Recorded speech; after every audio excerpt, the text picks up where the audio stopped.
Olá pessoal, boa noite. Nós estamos aqui para mais uma aula, né, do nosso curso de bacharel em teologia, do nosso seminário Batista Teológico de Itaburaí. Nós estamos trabalhando o tópico da apologética e devido a essas questões que nós estamos vivendo, sobre essa questão da pandemia, a gente está antecipando dois tópicos que a gente iria trabalhar um pouco mais à frente, dentro da apologética, que foi a questão da fé e a ciência, né, aproveitando esse contexto da busca científica para encontrar uma vacina aí para o vírus, e trabalhamos essa relação, né, complementar ou de cumplicidade entre as duas disciplinas, fé e ciência, e vamos trabalhar a teodiceia, só que vamos dividir o estudo da teodiceia em alguns pontos. Né? Primeiro a gente vai trabalhar a questão do sofrimento, depois a questão do mal, da origem do mal, e depois as teodiceias, que tentam justificar Deus em relação à presença do mal. Nós já sabemos que as proposições para a discussão da teodiceia, ela paira na seguinte pergunta: se Deus é bom, como a gente poderia justificar a presença do mal? Então, Deus não é bom. Mas se Deus é bom e é todo-poderoso, como o mal pode existir? Então Deus não é todo-poderoso. Então, se ele não é bom e não é todo-poderoso, logo Deus não existe. E a Teodiceia vai trabalhar a justificação de Deus diante da existência do mal. Mas é um tópico bem abrangente. A gente vai dividir por etapas para a gente entender de uma forma mais fragmentada o todo. Vou pegar aqui um pouco do pensamento de Gestalt, de uma corrente psicológica que trabalha a ideia da gente trabalhar as partes para compreender o todo. Hoje a gente vai falar um pouquinho sobre as culturas de sofrimento. Quando eu usar o termo cultura nessa fala, eu estou me referindo a uma forma simplificada de cultura. Claro que eu estou partindo do pressuposto da sociologia de que cultura tem uma relação com cultivo, com horta. Então, cultura é aquilo que determinado grupo que compõe uma sociedade, sendo a sociedade uma junção de indivíduos que vivem de forma coletiva, organizada. Então, a cultura, como parte dessa sociedade coletiva, se organiza para viver como ela pensa, quais são suas ideologias, sua vestimenta, sua comida. Então, quando eu falar cultura, eu estou falando de parte de segmentos da sociedade, talvez oriental, ocidental, né, que é uma forma mais primária de divisão aí de culturas, mas eu estou usando nesse sentido de grupos menores da sociedade que pensam sobre esse tema numa característica própria. Então, eu estou usando cultura nesse sentido, né, de um compartimento da sociedade que tem uma visão de mundo própria, particular, privada. Então, essa questão do sofrimento é muito parecida quando a gente estuda historicamente as culturas, ou as civilizações, ou as sociedades. Então, toda cultura ou toda sociedade, você vai encontrar duas coisas. A moralidade, toda sociedade, toda cultura tem um padrão de moralidade. Claro que isso vai ser diferente entre uma sociedade e outra. Então, não existe nenhum grupo social, nenhuma cultura que não tenha um conceito de moralidade. E depois a questão da religiosidade. Então, toda cultura, toda sociedade tem a moralidade, os seus conceitos de morais e de ética, e tem a sua religiosidade, a sua busca com o transcendente. Isso é uma questão sine qua non na história da civilização ou da humanidade. Intrínseco a esses dois pontos, a gente tem uma discussão muito profunda na humanas, desde o período pré-socrático, que é sobre o sofrimento. Todo mundo desenvolvendo um discurso social para abordar, para lidar com o sofrimento. Então eu diria que as áreas mais importantes das humanas, seja ela a filosofia, a sociologia, a antropologia, a psicologia, a teologia, a medicina de uma forma geral, tem pensamento ou tem proposições para falar sobre esse tópico, sobre esse tema. Essa é uma discussão, diria eu, inata. A questão da presença do sofrimento na vida humana e, de uma forma geral, em toda a criação. Então, na verdade, toda cultura procura oferecer uma explicação que venha dar significado à experiência do sofrimento. Então, ele existe, é inevitável. Então, eu preciso criar um discurso ou uma explicação para dar sentido a isso, já que eu não tenho como evitá-lo. Então, eu preciso dar um sentido à presença do sofrimento. É claro que quando a sociedade ou essas culturas, né, esses fragmentos de sociedade, não conseguem uma explicação para o sofrimento, né, as pessoas que são acometidas pelo sofrimento, seja ele das suas variadas formas, podem desenvolver uma raiva profunda. O que tanto Nietzsche quanto Max Weber vai chamar de um sentimento de ressentimento. E isso, na linguagem da sociologia, pode gerar uma instabilidade social muito grande. O indivíduo não tem uma explicação para o seu sofrimento, ou para o sofrimento da humanidade, ele vai desenvolver um ressentimento. E isso pode gerar uma instabilidade social muito grande. Então a gente pode afirmar que toda cultura procura oferecer um discurso no qual os integrantes dessa cultura possam dar sentido ao sofrimento. Eu não diria que é um discurso para explicar o sofrimento, mas para dar sentido ao sofrimento. Quando a gente pensa sofrimento, a gente pensa, algumas afirmações, que viver é sofrer, não tem como você tirar o sofrimento da vida humana, porque o sofrimento faz parte da vida humana. Dentro disso, dessa presença real do sofrimento na existência humana, ou na criação, a gente pensa de algumas formas de compreensão disso. Como que isso pode ser compreendido por algumas culturas. Então, primeiro, a gente tem alguns grupos que vão atribuir o sofrimento ao karma. Ou seja, o sofrimento presente é para pagar pecados de vidas anteriores.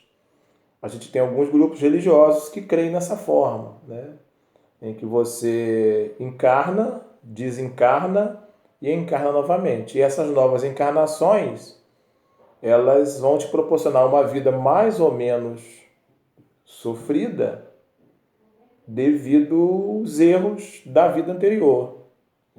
Então você encarna para poder quitar as dívidas da vida anterior, sendo que, dependendo da qualidade dessa vida, você sofre mais ou você sofre menos. Outros grupos vão dizer que o sofrimento vem para realmente tirar uma ilusão que nós temos em relação ao mundo físico, que é o pensamento do budismo. Então a gente precisa se destituir da ilusão da realização dos desejos, dos prazeres da vida. Isso tudo é uma ilusão. E o sofrimento vem exatamente para deixar isso para a gente muito claro, Não se iluda com o mundo físico. E depois um outro grupo que aceita a visão do cristianismo, que o sofrimento presente não pode ser comparado à glória que virá no porvir, que as pessoas queridas que partiram estão no céu, nós vamos reencontrá-las, e dentro desse pensamento de uma vida pós-morte segura, há consolação para quem fica. Esse é um pensamento muito forte no Ocidente. Outros grupos, outras culturas, vão dizer que esse mundo físico que nós vivemos é tudo que nós temos. Então, procurar consolo espiritual na hora da dor enfraquece a reação adequada ao sofrimento. Então a única reação possível diante do sofrimento é tentar transformar o mundo num lugar melhor. Então, tudo que a gente tem está resumido nesse mundo físico. Morreu, acabou, a história se encerra aqui. Então, tentar um consolo espiritual com a eternidade na hora da dor é algo que vai enfraquecer a reação do indivíduo a esse sofrimento. Então, na verdade, o que a gente deve fazer para não sofrer é melhorar o mundo que a gente vive. Se você for prestar bem atenção, todas essas respostas são angustiantes, porque elas não resolvem a questão do sofrimento. Elas apresentam forma da gente lidar com ele, posturas em relação a essa realidade, mas não resolve. E isso gera uma angústia muito grande. Porém, todas essas visões de sofrimento, essas culturas de sofrimento, acabam impulsionando cada um de nós a alcançar o propósito da vida. Que o propósito da vida não é ficar focado aqui, que o propósito da vida é buscar uma vida em outra esfera, ou seja, cada um tem um entendimento do que é propósito de vida. Aqui o propósito da vida é viver o aqui e agora, não importa. De qualquer forma, cada cultura dessa impulsiona o indivíduo a encontrar o melhor sentido da vida, aquilo que de fato dá sentido à existência dele. Então a gente tem também dentro dessas culturas a cultura secular contemporânea. Quando eu usar o termo secular, eu não estou me referindo a uma coisa necessariamente pecaminosa, estou pensando no termo aion, que é a palavra grega para século, para tempo, para período, que Paulo até usa lá em Romanos 12:2. Não vos amoldeis a esse aion, ou seja, a esse século, a esse tempo, que é um período de tempo onde tem uma liderança, que ele mesmo vai chamar do Deus desse século, que organiza essa sociedade para viver distante dos referenciais de Deus. Então, quando eu usar secular, eu estou falando no terreno. Então, quando eu falo assim, uma música secular, eu, por exemplo, ouço bastante música secular. Secular não tem relação com pecado, tem relação com eternidade e com terreno e com coisa terrena. Então, o que é secular é terreno. Então, tem muitas músicas que nós cantamos, como Parabéns para Você, Aquarela, de Tolkien, e outras que são músicas seculares, não porque são músicas ruins, letras ruins, mas porque não comunicam valores eternos. A diferença é exatamente isso. Uma coisa é terrena, a outra trabalha valores eternos. Então, na verdade, nessa cultura secular, terrena, contemporânea, o mundo físico é tudo que existe. Então, nós não temos uma esfera eterna. E o sentido da vida, ou a vida passa a fazer sentido, quando eu tenho liberdade de escolher nesse contexto, nesse mundo físico, o que me faz mais feliz. Então, é um conceito de liberdade. Eu decido aquilo que vai me fazer feliz. Então, não preciso de ter um padrão de comportamento. Se algo me faz bem, se algo me deixa feliz, logo isso vale. Tem alguns conceitos desse tempo secular, que é o pragmatismo, que é quando a gente pratica alguma coisa por causa do resultado. Então, veja bem, você começa um culto de oração na sua igreja às 5 da manhã. No primeiro dia dá 10, no segundo dá 9, daqui a uma semana dá 1, você vai acabar com o culto, porque você não está dando resultado. Isso é pragmatismo. O hedonismo, eu vi um dia um pastor amigo meu pregando, dizendo assim, quando eu não tiver mais prazer, eu vou deixar de ser pastor. Olha, eu não sou pastor porque tenho prazer, não sou hedonista, eu sou pastor também porque eu não tenho prazer nenhum em ser. Então, se eu faço aquilo que me dá prazer, quando aquilo não for prazeroso, não me interessa. Então, o hedonista é assim, olha, você está traindo a sua esposa, tá te dando prazer, então continua, o que importa é o que dá prazer. Então, a gente tem o materialismo, o racionalismo, todos esses ismos, que fazem parte desse momento secular que data os valores, a ética, tudo na questão terrena, no aqui e agora. Dentro dessa visão secular, de que eu tenho liberdade de escolher para ser feliz, nessa forma de olhar a vida, eu sou motivado a evitar o sofrimento de qualquer forma. No máximo, eu vou minimizar o sofrimento. É dentro dessa leitura que muitas igrejas sobrevivem. Por exemplo, né? Pare de sofrer. É uma expressão que convida o indivíduo a parar de sofrer. Como se isso fosse realmente possível. É uma proposta do aqui e agora. Porque a gente é uma sociedade da farmácia, do remédio, ninguém quer sofrer. Eu fui aluno do Edson, que foi meu professor de psicologia no Seminário do Sul. Ele é pastor presbiteriano da Igreja Presbiteriana de Ipanema. Ele substituiu o Jonas Rezende, Edson Almeida, e ele escreveu um livro junto com Leonardo Boff e Jonas Rezende chamado Dores que nos Transformam. E depois que eu fui aluno dele e li esse livro, eu nunca mais tomei remédio por conta própria. Então ele dizia que a grande dor é a dor de não querer sentir dor. E que a dor é a coisa mais positiva que pode ter para o indivíduo. Então a dor é a forma do corpo comunicar para você e para mim que alguma coisa não está em ordem, que a gente precisa dar uma parada para rever. Então são as dores que nos transformam. Então a gente, na verdade, sente uma dor, por exemplo, de cabeça, e quer eliminar a dor e vai lá na farmácia e compra analgésico. Beleza, você tomou, passou a dor, mas você não sabe qual foi a causa. E aí, quando você for aprofundar, por exemplo, uma dor de cabeça pode ter várias vertentes. Pode ser uma enxaqueca, pode ser um problema de vista, pode ser falta de ferro, pode ser que você tenha um tumor na cabeça, enfim, uma série de questões. Então a gente, na verdade, quer fugir da dor, por isso que a gente é a sociedade da farmácia, né? Do para de sofrer, do aqui e agora.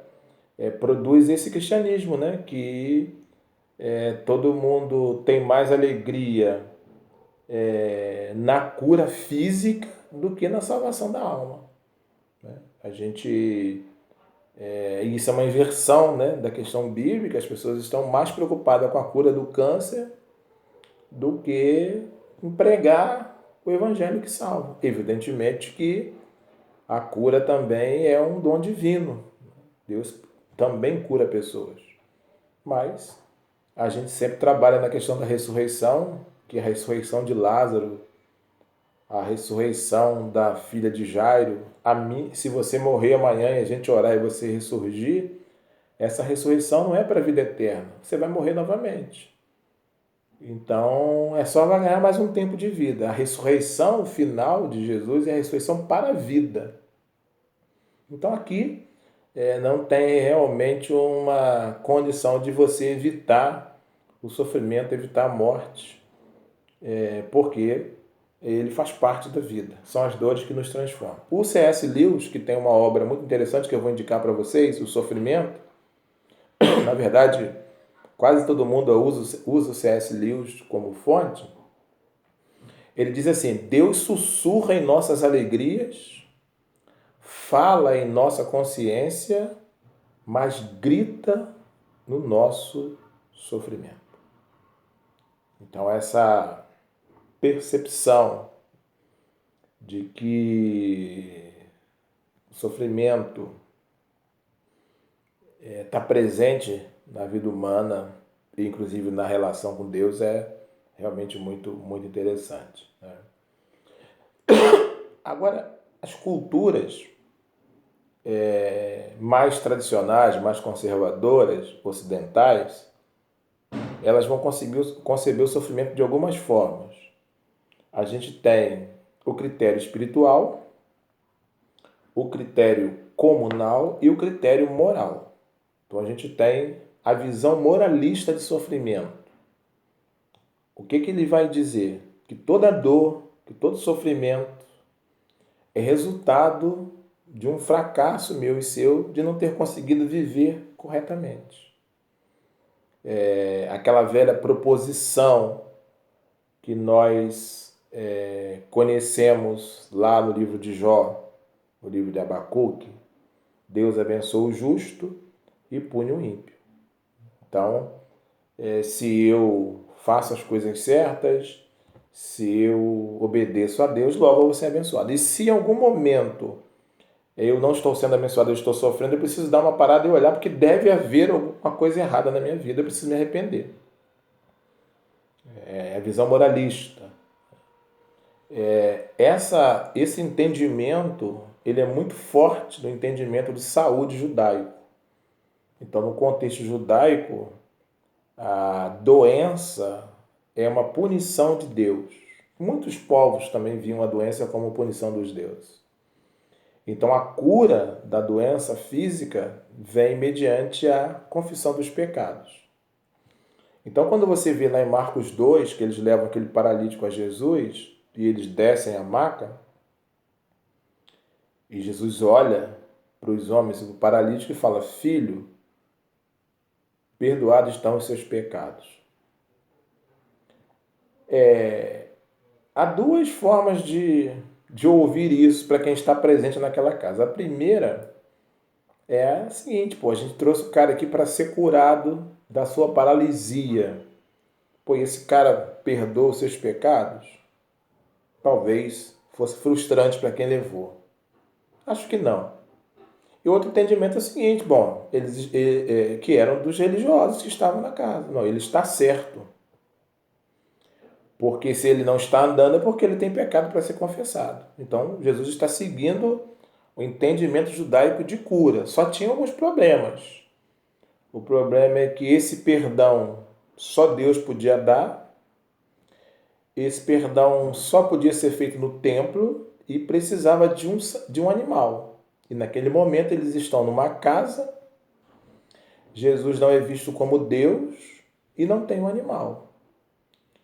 É isso que gerou o desespero dos religiosos. Mas no sentido de que Jesus fala, perdoados estão os seus pecados, ele estava realmente seguindo o entendimento judaico de doença física, punição dos deuses. Inclusive a lepra era classificada como a maior das punições. Né? Isso também a gente tem o movimento de encarnação, né? Que você vai realmente precisar acertar as contas. Né? É preciso pagar o que você fez na outra encarnação.